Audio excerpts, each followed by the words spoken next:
Welcome to the Electric Theatre.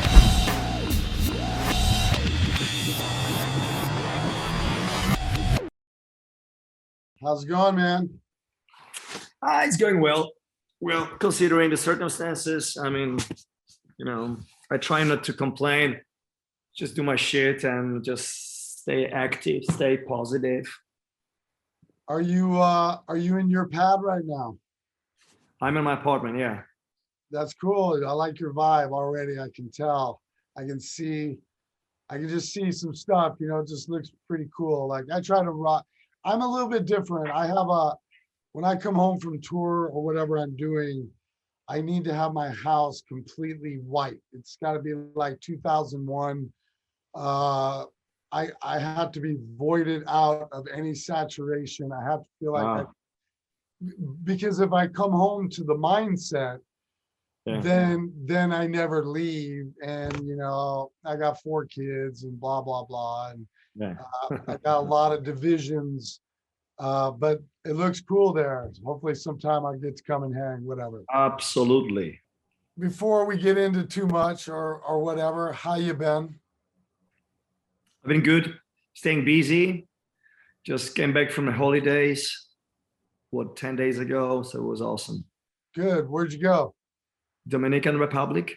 Nice. Anything special? Just relax or?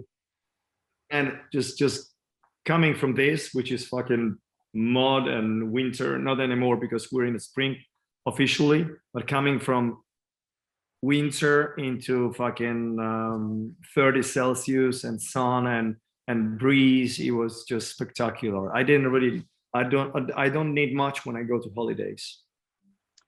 I agree with you. We're getting ready to do the same thing. We're getting ready to do some recording, and the most I can say is it is definitely going to be in an absolutely warm state. And I'm looking very forward to having some vitamin D enter my optical nerves and right into my brain. I feel like it gets cold here where we're at.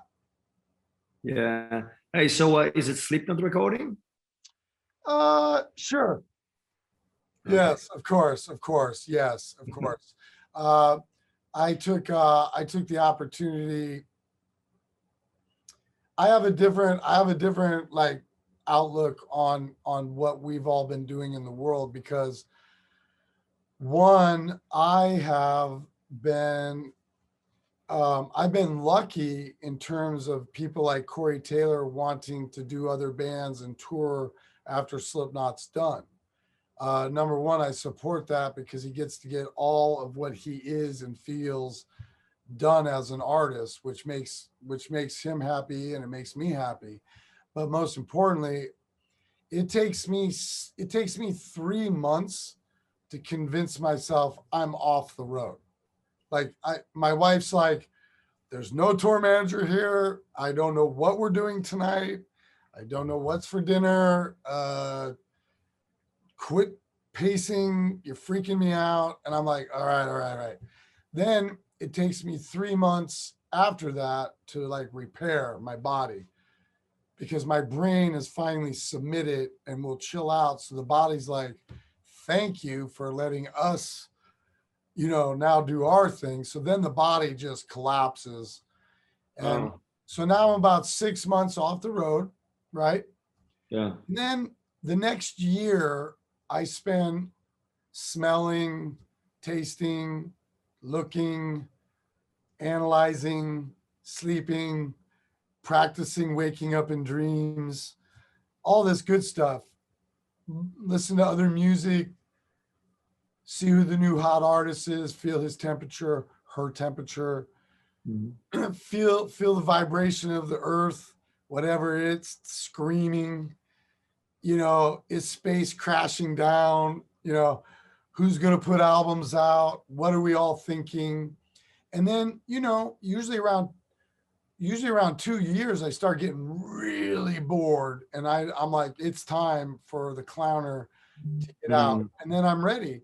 So if you think about it, last March, we were all told to, sort of quarantine, and now it's March and it's been only 1 year. And like, I'm used to being home for 2.5 years. So I don't know about everybody else, but like I've had so much peace and like I'm used to this. So like where everybody else is like, oh, scrambling around, I'm like, you know what? I'll just start writing music with anybody who wants to write in the knot. And that's been difficult because not all of us can get together. But there's been several people that have entered my new little studio in my house, the Electric Theater. And we got to do what we do best, and that's have fun and make eat music effortlessly without people breathing down our back. And so that's what I've been doing, man. Just writing music with no pressure in my own house, taking vegetables from my own garden and cooking up some hot sauce and then coming back down and having a couple shots of my own whiskey and just trying to get through this time like everybody else. But I am I also try to be highly connected to the severity of, I've been saying this one a lot lately, and I'm not really informed too much about it, but this is the one that, you know, I don't preach and I don't want to get it on an agenda, what's going on over here, because things are really, you know, everybody's right because everybody's wrong, or everybody's wrong because everybody's right. I'm just tired of it. But one thing I know is, you know, there's a recent thing that went on, and I really don't know the full story. There's always two sides, but I just know the moral of the story is that a woman got in trouble for stealing one single can of baby formula. And, you know, laws are laws. But, you know, humanity is humanity. And we're talking about, I mean, you know, of course, if I was there, I would have bought her as many cases as she needed. I don't know what happened, but it was just enough to spin me out. So I try, while I'm blessed to make art every day and have people support me, I also try to stay connected to the outside world without getting depressed on what's really happening, which is us, in my opinion. So I stay connected, but man, I've been doing really well. I've mastered hot sauce. I've mastered gardening, I believe. I mean, I'm going crazy. And then I want to share one thing, and then I want to know what you've done, but you may relate to this. So I had all these, my mom was a master gardener, and she's like, one day you're going to garden because you're going to get obsessed with life, and you're going to be obsessed that you can create life, and because you're a male. And I'm like, give me $40 to mow the lawn. I'm going to mow over every plant you ever grew. So my mom used to give funerals to plants that she would grow because she was a master gardener. And I just run this shit right over, right? Just give me beer money. So this summer, when we were told to stay home, I got deep into it, man. I was digging holes, putting cardboard down for water retention, you know, like old logs for like just reclaiming nature for nature. Like my mind blew up. And one day there was this caterpillar, and I recognized the caterpillar.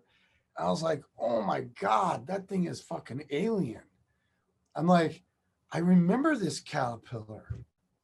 And I'm like, I haven't seen this thing since I was a kid. I wonder if they're endangered. I wonder if they're making their way back to Des Moines, whatever.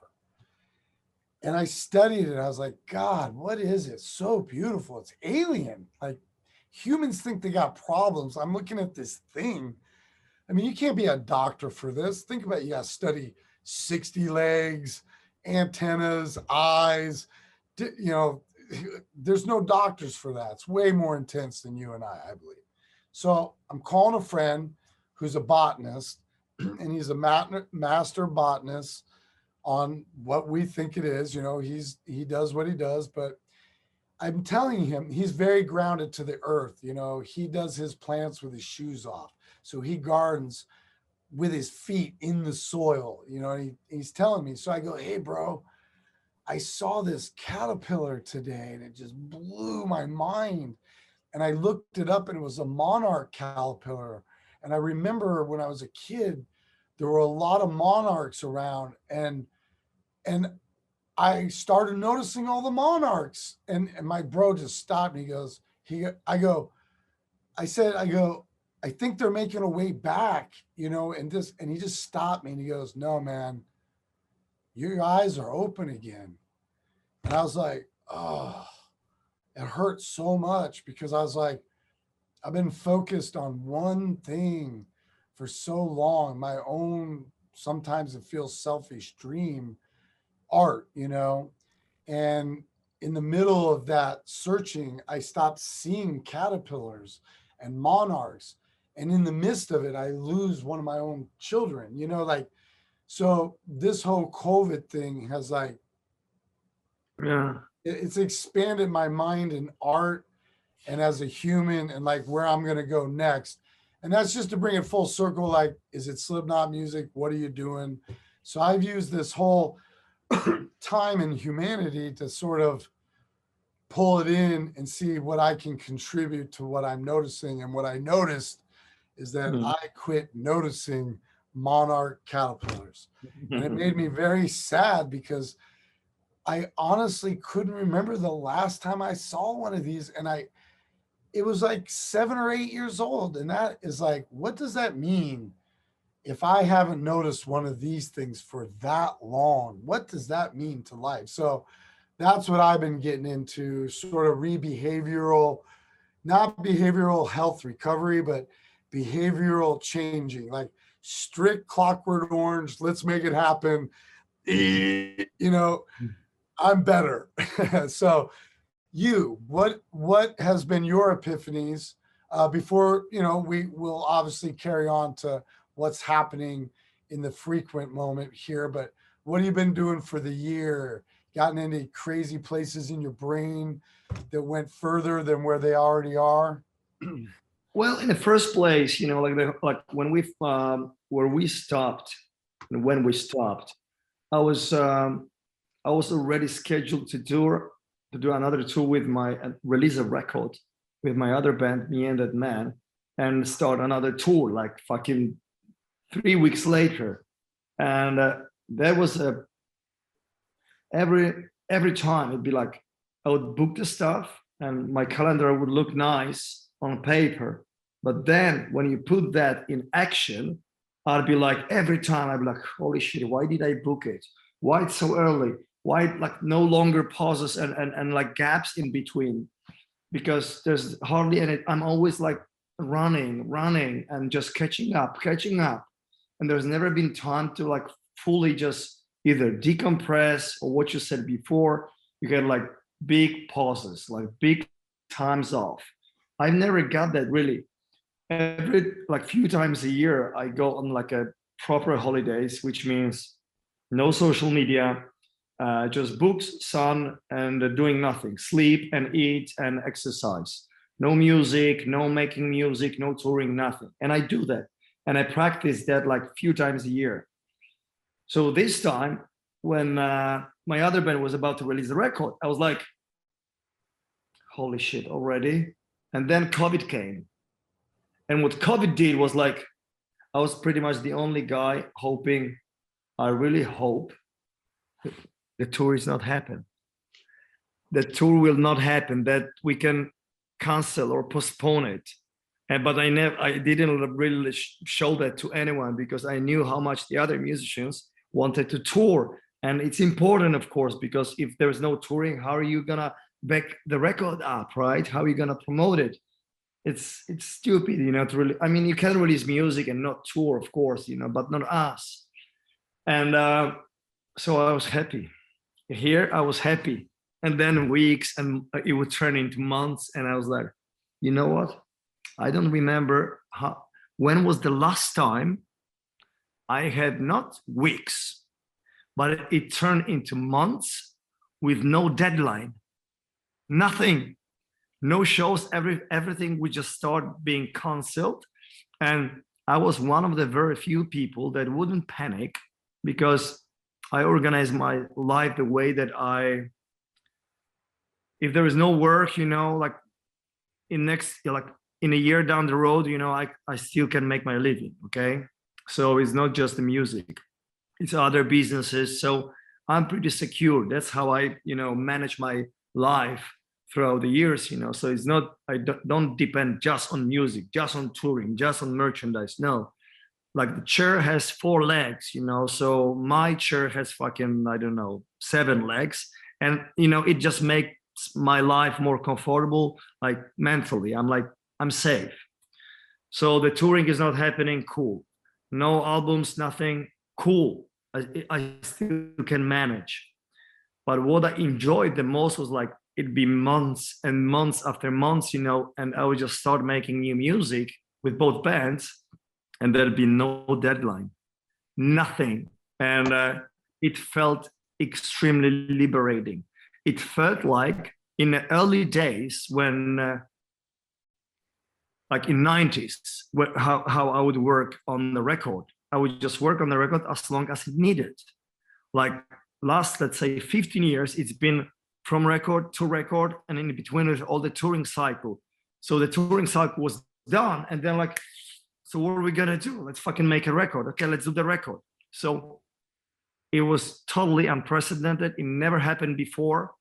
And it felt like, I like that. I enjoy that situation. So staying creative for most part of that time, just making new music for both bands, traveling a lot, and fucking taking my time with everything.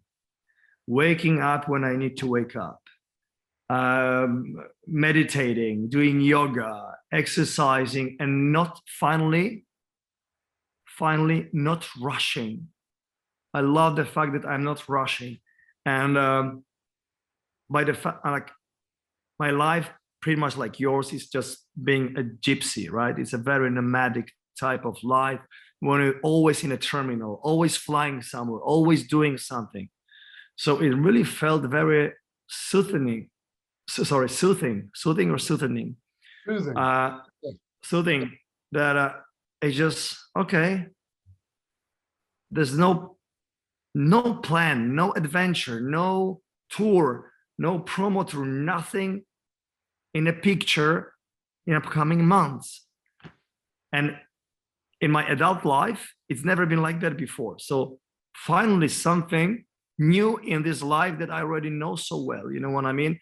You got all your like formulas lined up, or your rituals. You know exactly what's happening, and then you wake up 70 and like, So I would say I'm thankful to lockdowns and COVID for the fact that I could just slow the fuck down, that I could just grab my guitar whenever I felt like, and don't rush making music, and I would just digest every idea like hundreds times if I needed. If I didn't, I would just make a song in 30 minutes.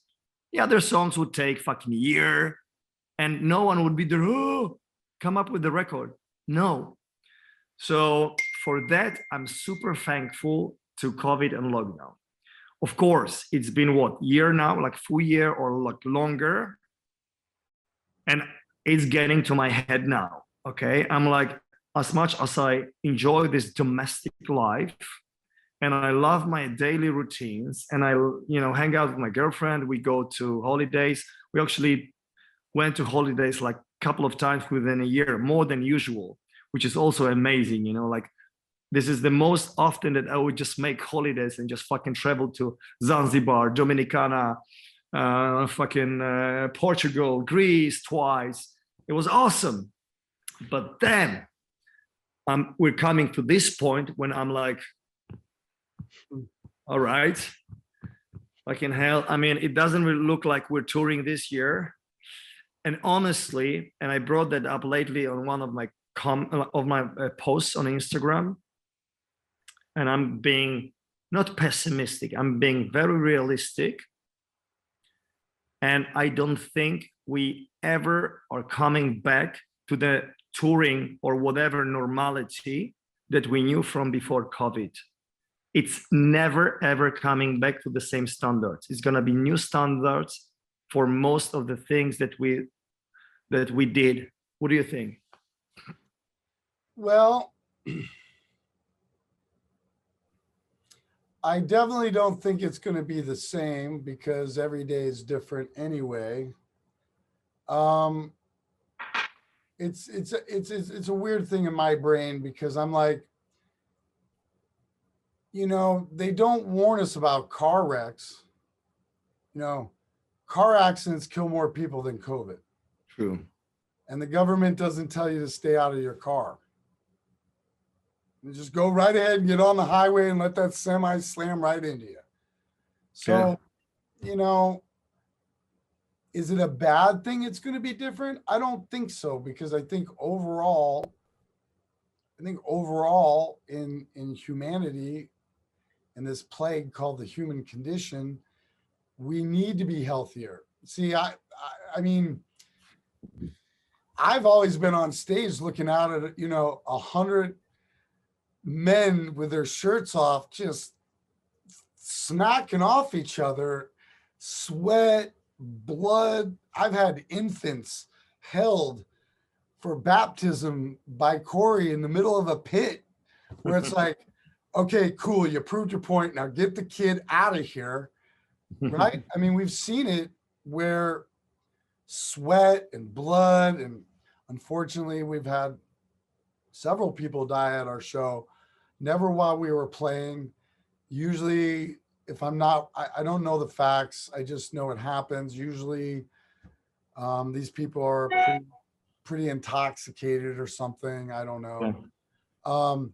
But will it ever come back the way it was? No. But they didn't always have seatbelts in cars. And if they did, it wasn't the law. And then it became the law. And then people were mad they had to put on their seatbelts.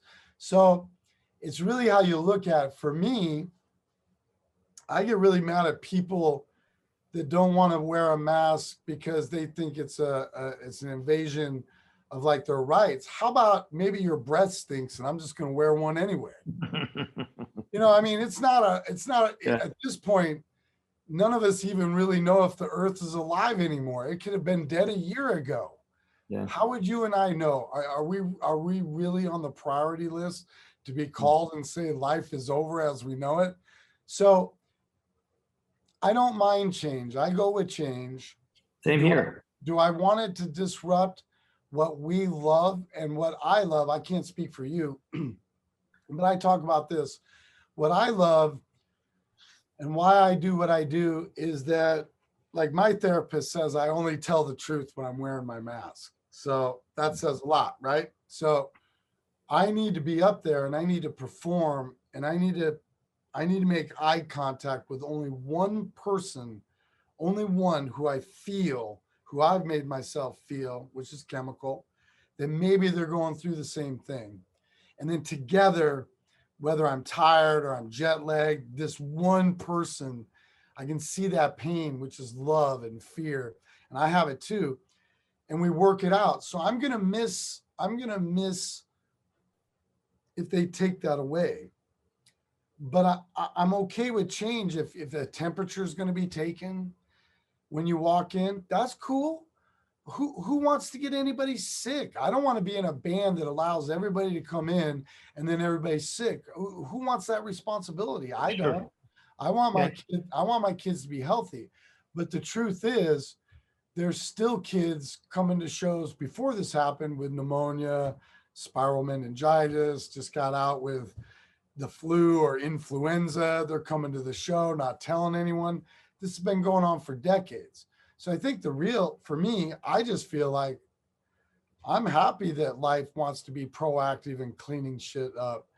I don't care if the mask is a conspiracy or not. I'm probably going to wear one for the rest of my life because humans are generally just filthy.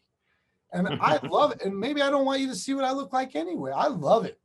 I just walk around. I'm like, I'm clean. Oh, yeah. What do we have in common? Because obviously I'm also pro-masked. Even though it pisses me off, it's tiring and just on and off. Of course. It's not convenient. It's pain in the ass, but I still do it, of course. But then again, me and you, we are used to masks. Yeah, we're used to that. I've loved it from the beginning because everybody's like, hey. And I'm like, whatever. Just get in it and figure it out. We say sit, but I agree with you. It's not going to be the same. But at least the people I'm associated with, the big companies that help make our regiment possible for people like you and me, they got everybody's best interests. You know, the doors aren't going to be open unless the safety factor's there for a couple reasons. Why? I'd like to believe the A+ reason is we're all human. We want to take care of each other. So let's do the right thing. But this one day I was deep in it, man. I had squash problems and they bring on these weird bugs and just all this. Squash is a difficult plant. It's never going to be involved in my life ever again.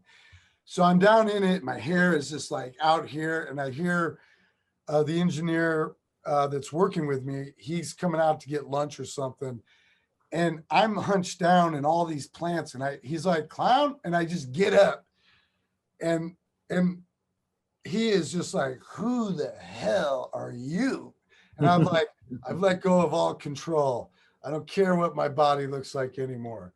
I don't care what you think about it. I don't care what you have to say. I don't care what you're looking at. You can go to hell. I don't want to be controlled. I don't want to feel like something is controlling my ability to be happy. And at that moment, I was so hot and sweaty and I was in it and the leaves were cutting me and there was ants and man, it was real. And then all of a sudden, Clown, and I looked like a savage. And it felt so good just to be me and just not worry about like, oh, before I stand up, I'm going to throw my shirt on and like present myself in some way that I think I need to be. So I've done a lot of that, letting go of being angered, whether Zoom is going to work or not. Like it's out of my control. The fuck do I care, you know? So, Yeah. you know, it took me, most of the reasons why you and I never got together in the early stages is because I literally had to get in my truck, get off location, drive 5 miles into a parking lot and do the electric theater from there. Because again, I live by a federal lake and a reserve. And apparently the nearest cell tower is 6 miles away. While they're talking about people going to Mars, I can't get cell service, but people are going to Mars, and I can't seem to figure anything out in this world. But anyway, let's talk about. So you're anxious, you're ready to go. I think I agree with you. Things are going to be different, but I think it's going to happen sooner than we all think. I think it's going to happen very soon. I wouldn't hold your breath this summer, but I have a good feeling. The good word that's being spread around is that, early fall, we all know that at least over here in America, things have changed. I'm not going to say things are settled down or figured out, but again, I won't comment on it because I only will speak of facts and I don't want things to get confused. Yeah.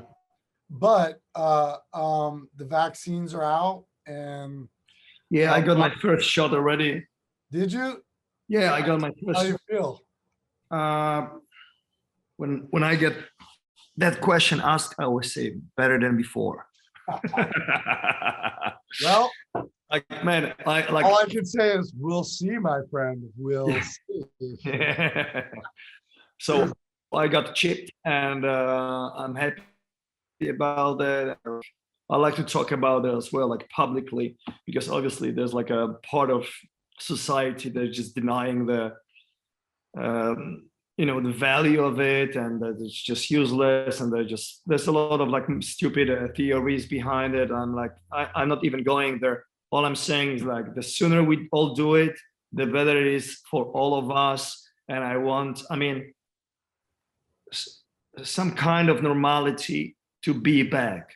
As I said before, I don't believe it's gonna be equal to what we knew. No, never. It's like September 11th, never before, like what was before that. It's never, we're never going back to what it was, like, let's say flying standards, like, customs, like all that stuff, we're never going back, before. It's it's always post 9/11. So now it's gonna be post-COVID standards. They're gonna be different, but there's gonna be a new normality. All we need to do is just adopt to that and just make the best out of it. There's gonna be new standards. That's it. So I always say, get vaccinated. What it does to you, I mean, like every year I get a flu shot. It was exactly the same. I just had like a little, really like small like irritation in my biceps. That's it. But it's the things you can't see that get you. You know, it's the things you can't see that always get all of us. I'm with you. I haven't had a flu shot in over 20 years. And my doctor says I'm an anomaly because I've been all over the world and built up a resistance. We have a fish called a northern pike here in I don't know if you're aware or not, but it's a big fish. And it's the fish that I learned, it has a slime around it. And the slime is a protection around the fish. People think it's the polluted lake, but it's a defense mechanism for the fish that it creates to keep what the pollution in the water away from it. So if you catch the fish and you wipe all that off and let it go, it's going to be worse off because it's going to be very vulnerable. So I haven't had a flu shot in 20 years and I haven't had the flu in 20 years. But let me take it a step further. Do I agree with the vaccine? I don't know what I agree with. I know I don't want to be told to do anything. I've never been told I had to get the flu shot, but I'm being told, and this could have changed. I don't like talking about things unless I know they're facts, but I had heard this from a reliable source that Canada is going to make it mandatory to be able to come into Canada. You're going to have proof of the vaccine. So I've never had to get a flu shot to go anywhere. But now to do my living, I'm going to have a vaccine, proof of it to go to Canada. So the normality for me that you speak of is that now I just need Japan to say that. I need North America to say that. I need South America to say that, Australia, New Zealand. Once everybody jumps on, then I know we're in it together. Yeah. Then I don't think we're not in it together now. I think the right people were offered the shot first, and then it opens up as it's created knowledge. Am I going to get it? Well, no one can even prove I'm the real clown anyway. So if I don't want it, I could continue that and just play it off and just disappear like maybe I have already. I mean, this could be a simulation, this could be a simulation. But I believe in it and I want to tour. And most importantly, as long as my family gets it and wants me to get it, then I'll get it because I want to be able to hug my fans again. I want to be able to embrace the people that have needed me and that I have needed. And the way I've been explained by, the doctors I go to, they basically say, hey, get the vaccine because what we do, we're going to be around a lot of people that aren't going to take it and they're going to be sick. There's going to be a lot of healthy people, but there's also going to be a lot of people that are naysayers that aren't going to. And you and I are around great amounts of people every day, tremendous amounts of people, meet and greets, handshakes, people coughing in our face, blah, blah, blah. So, I believe in it. And I believe what the doctors say. It's like, look, the idea is to keep me out of the hospital. And if I'm going to be around people that choose to make it a conspiracy or they don't believe in it, or they just are out, whatever, I risk, being in a different country and getting a different strand that I might never leave that country again and not see my family. So I'm definitely going to get it, but we're waiting for everyone to get it. I'm healthy. I feel like those that really need it here in our location should get it. And then you know, they're already trying to make me get it. You know, like one of the guys that's here is like, oh, I had you signed up. I'm like, you didn't even ask me. But I know that I might not be able to get in anywhere, and I should just do it now. But it's Yeah, scary. it's gonna be. Yeah, I think it's gonna become a new passport. Like, you want to check into the hotel, show it. You want to get on a plane aboard, you show it. You want to do something, you won't be able to, unless you just want to, you know, stuck in, I don't know, in your house. Yeah, no problem. But if you want to go, you know, global, or just, you know, go places, I think it's going to be obligatory. And I'm like, you know, like, that's what you said before, you know, about using the safety belts, you know, like, of course, you know, like the first reaction of any kind of like, you know, thing in the evolution, it's like, there's always people protesting, you know. I bet that, like, when the first tracks, you know, and trains would start, like, there'd be like a huge boycotts of like other businesses saying, oh, the trains are gonna kill whatever. And like, I bet that everything would just start the same. Oh, they would come up with intersection lights. Red means you don't drive. Fuck it, I'm gonna drive. You know, no one is gonna tell me what. You know what I mean? No. Like, in the end of the day, we all agreed that when there is red, you fucking stop. Well, you can drive, but you're risking your life and others people's lives. So at some point, you'll be like, you'll get used to that. Just cool down, and time shall tell. Simple as that. You're absolutely right. And I like the fact that what just has the world, all these guys with money and all the politics and all these people that I'm not going to meet or be invited in or told or let in on the big secrets, what have they been doing for the last year? You know, I'm really interested to see when it's all open and it's all legal, like what's really going to be at immigration. You know, the first time I had face recognition was in Japan. They're like, you're not coming in unless you stand right here. And I stood there and I watched all the 3D meshing, tick, tick, tick, tick, tick, tick, tick, all over my face. And I'm like, well, that's it. I'm done. The whole world's got me now. And, you know, I had a spinal tap in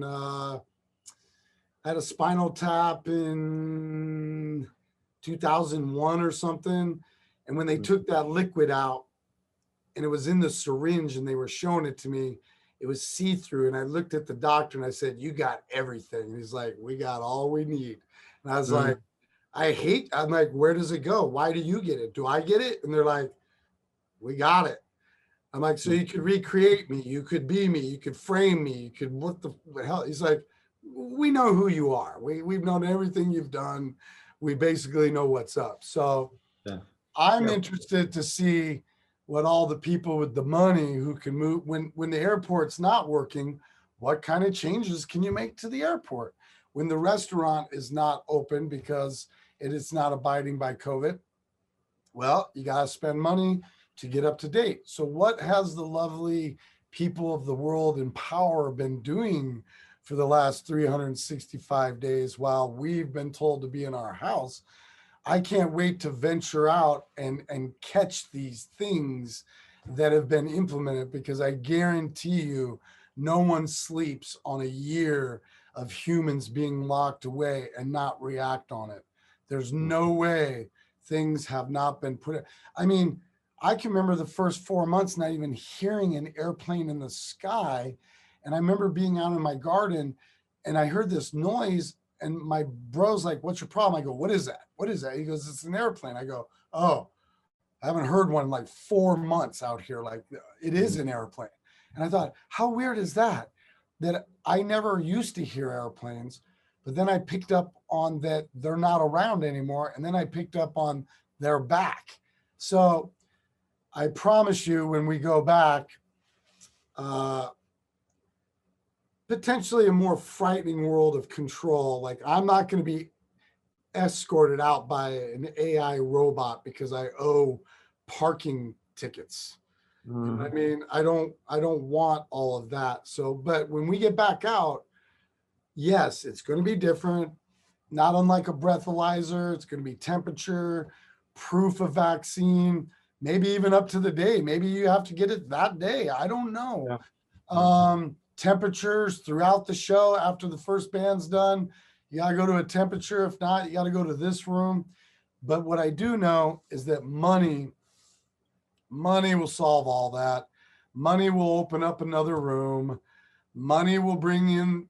We already have someone sitting by the door saying, can I check your pass? We're going to have another person in another room saying, can I check your temperature? Here's, like, you're right. It's going to change. But I refuse to believe it's not going to be for the better, because I like to be optimistic and I like to believe that humans need each other. Your fans need you. My fans need me. Yeah, I agree. I mean, I totally miss that. I started like missing touring like for last few months, the first half of a year or like maybe even full year, I'd be like, I've been fucking always, flying, going to places, touring. So for once in life, I can just sit on my ass and do nothing. And it felt like a bliss. And I like that.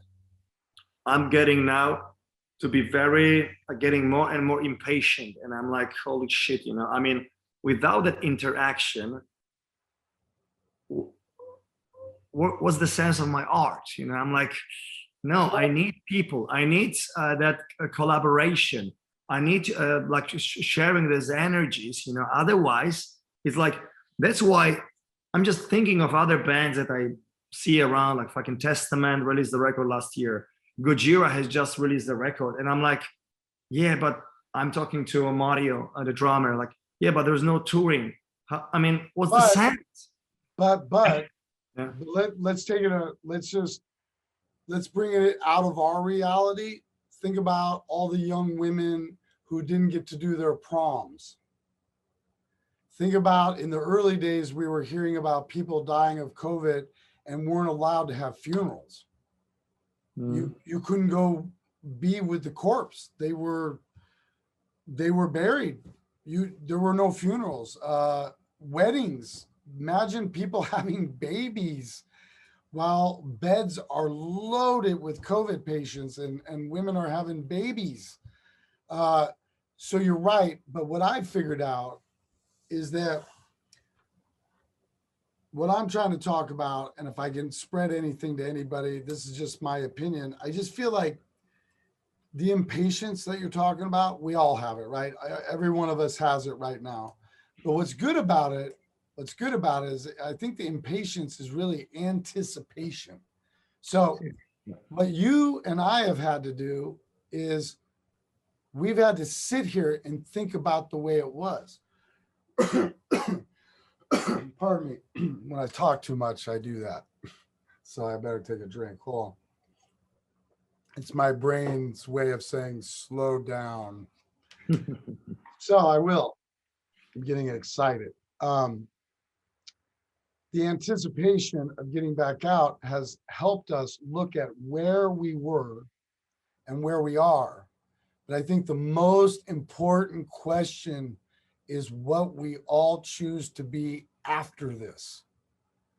So that adrenaline you got, that impatience, it's going to happen. I promise you, it's going to happen. But I feel like all of us have been set to reboot.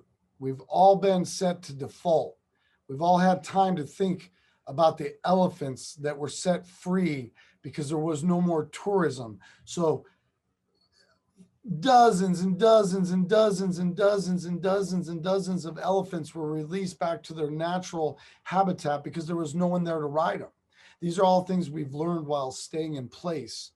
So I think it's really important. Who are we all going to be for each other when we finally, the door is open and they say go, and we're all going, are we all going for the finish line again?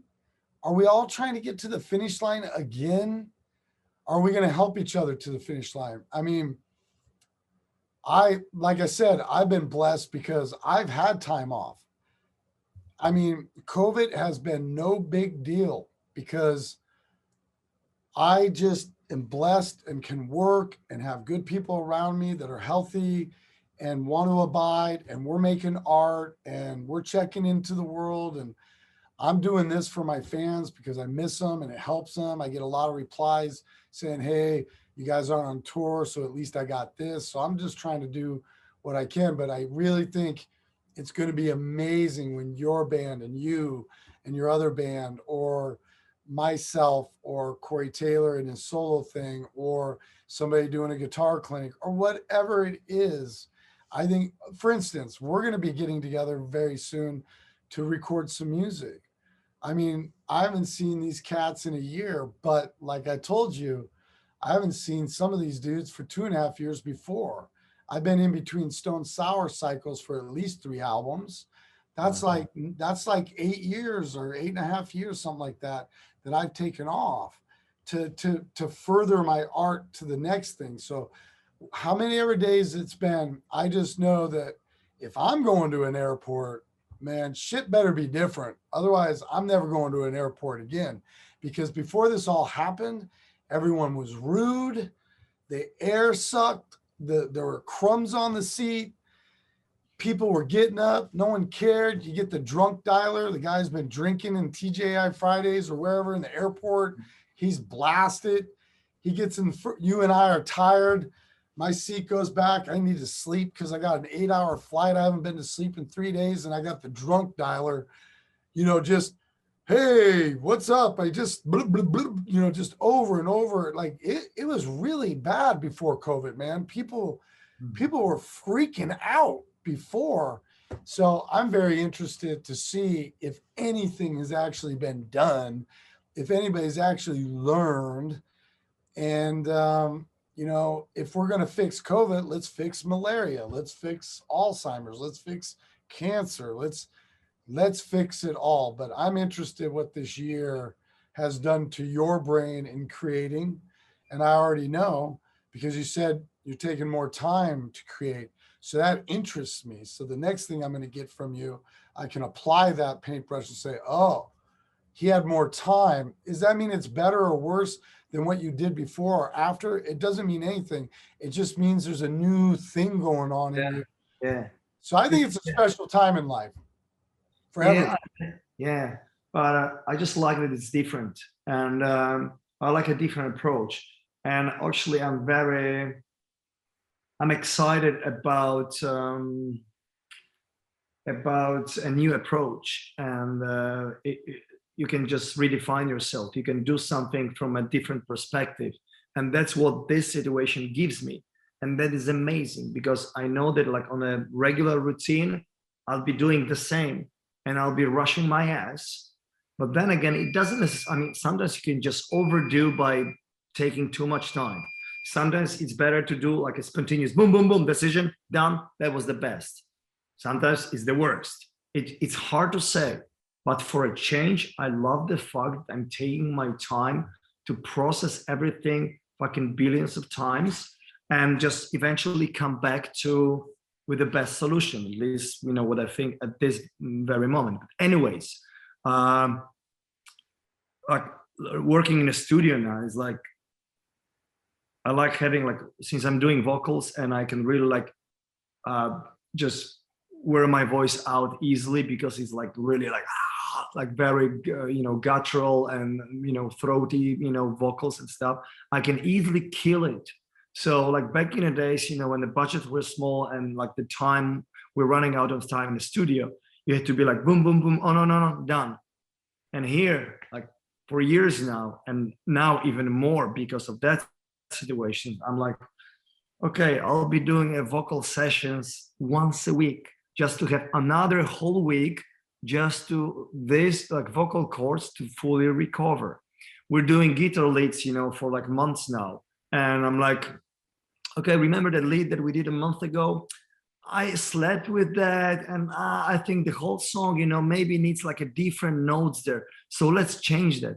That is fucking amazing. You know what I mean? Of course, you don't wanna just, make it too long, It's gonna be time when you say, okay, this is good, this is right for the song, this is the album finished, okay, let's take it to the mix. And I don't think I'm gonna have that problem, but I like that comfort that lockdowns are giving me actually. And also another thing, you know, because I'm working locally in the studio. So my studio is that studio that I work in is like 7-minute drive from my place. And like, you can fucking shut down everything, you know, because I can still go to my studio. My guy comes to the studio, just me and him, we work together and I get shit done. And it's even better to work on these circumstances other than having the whole world just spinning around and just, you know what I mean? It's quiet. There's no people's in the streets. There's just, you know, things are just slower and I'm just going to my studio to do my work. I also like that too. Well, I don't get into conspiracy because conspiracy doesn't normally have too much fact, but just the few things that you mentioned there, you know, my brain just goes to immediate, like maybe we all needed to slow down and maybe the world knew it. You know what I'm saying? Like, I mean, you just said it yourself. There's no cars in the street. You can get there. It's quiet. Anybody I talk to says the same thing. And that's what's amazing. And I agree with you that, you know, it has been nice to slow down. It's hard to hear about, you know, the real hard times for people, you know, that are really struggling. That's what makes all this time out heavily a burden on the self, you know, on the consciousness of, you know, like, for example, not to go in it, but like, you know, if I could, I would maybe have redirected my life to solve the homeless problem, because I made a movie.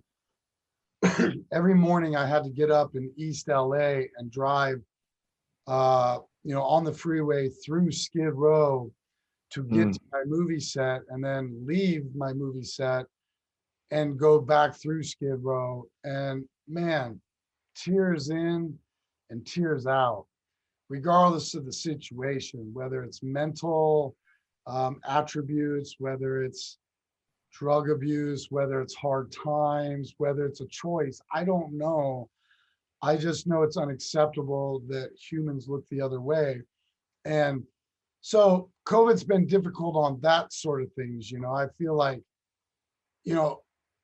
oh God, I'm gardening, but like, who's caring for the homeless down in Skid Row? You know, like, or the people on Venice Boulevard, or you know, in any city. You know, I shouldn't just mention one or two locations. These are just locations that are identifiable. So I'm also hoping that when the veil is released, I'm hoping all the good people in the world have survived, even the ones who are in the hardest of times. I hope they had a moment of reflection, and maybe this whole thing is doing something for them, because I know they're still there. They haven't gone away. So we haven't been a brutal world and just shoved it under the mat. But I'd like, hopefully things are happening, man, you know. So, but I bet you next fall, I bet you things are happening, and I'm betting on next fall. When exactly, I don't know, but I bet you before Christmas, no matter what, there's going to be shows. I've foreseen this. I've foreseen Corey Taylor walking out on stage and putting his hand up and everyone crying and him not being able to continue, because everyone's like, oh my God, we're here. It's happening. You know, everyone just stops for a moment and just goes, we may have not appreciated this, so let's get it on, you know. So it's going to be a beautiful world, I think, man. Everybody's just let's bring it. Like you said, it takes all of us to stop at that stoplight. Don't run the red light. You risk your life. You risk another person's life.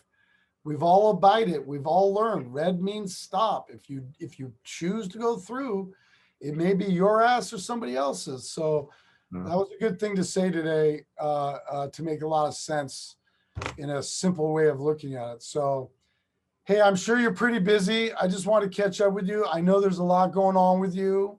I don't want to pressure you with that. That's fine. I wish you well on all that. You're gonna be cool. And I know it's a lot, and it's probably a whole other, it's a whole other thing. I'm just glad we could connect today, and we will reconnect very soon. Absolutely. And I've been thinking about you, as people have and stuff. Fight the good fight, and keep making art. Tell the guys I said hello, and keep getting some more holidays, and just do what you do, and you'll be cool. And do what we do, and Yeah. we create art to the most extremist, and people do, and we're all different, from Picasso to Dali to you Yeah. to me, to all of us. It's different. So yeah, man. Yeah, I mean, like, and also just to sum it up, I mean, I'm gonna be like completely sincere here. Like, I had all this time to think, okay, if there is no more touring, if there is no more shows, like in the way we knew that, because you never know. I mean, I hope there is, but if there is none, like the last touring experience was the Slipknot experience, and that was on fucking every level.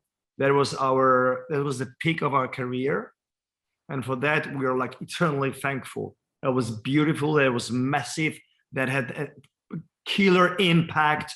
We learned so much from Slipknot, and also like on a colleague level, like human to human relationship level, but also like professional level. It was amazing. So I know it sounds weird what I'm saying now, because again, we don't know if tomorrow is, we are around here tomorrow, so we never know what the future brings. Hopefully it brings a lot of light at some point, but if it's not happening, the last experience was beyond epic, and that is like namaste for that. Well, I feel exactly the same way. I approach thank you very much. That's too kind, and that's just very nice, and I'm glad to hear that. I always like to hear the word learning, so I like to know that the people that we employ that are our family, I like to know that they teach, and that they also learn, and that they help. So thank you for that, because I love to know the family is treating all the families the way we need to be treated. But I'm very fond of what we did. I had a very hard year getting into it. My life was sort of cut short before we started, and it was cut short for all of us. And it's been a very bizarre way for me to make sense of what reality is. But I take it like I was supposed to come home and grieve. And that's why I took my shirt off in the garden, because I thought if anybody wants to come up here right now and get in the way of me planting this Russian mammoth sunflower in the middle of the garden that's going to feed birds and bugs, and I'm going to save the seeds, and I'm going to sell them on the internet and donate the money to the Animal Rescue League, because that's what my daughter liked. And I'm going to take my shirt off, and that's the stop sign. See, that's the stop sign. So when you come out and you're like, who am I talking to? You're talking to the guy that needed a minute to grieve and take a moment to think and take some time. But thank you so much for saying that. I feel the same way.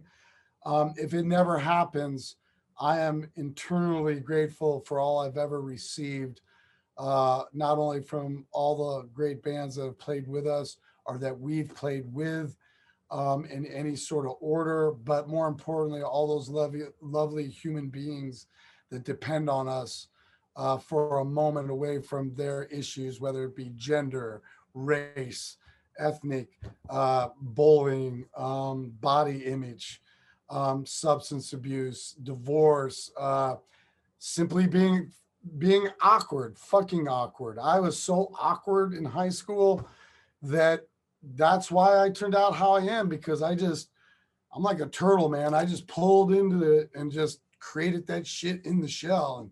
And then one day I just lost the shell, and they're like, what the hell's that thing? And don't get near it. So I appreciate that. But but we will be on tour again together. We will see each other in the flesh. I hope all the best for you. Please tell the guys I said hello. Will do. And everybody, keep your head up, stay safe, take care of those around you and yourself. And you need anything from Clown, just let me know, man. And you know, vice versa, I hope. And be good out there, and I'll see you soon. Absolutely. Thank you so much. Great talking. Thank you very much. Have a great day. Be safe. Cheers. Be safe.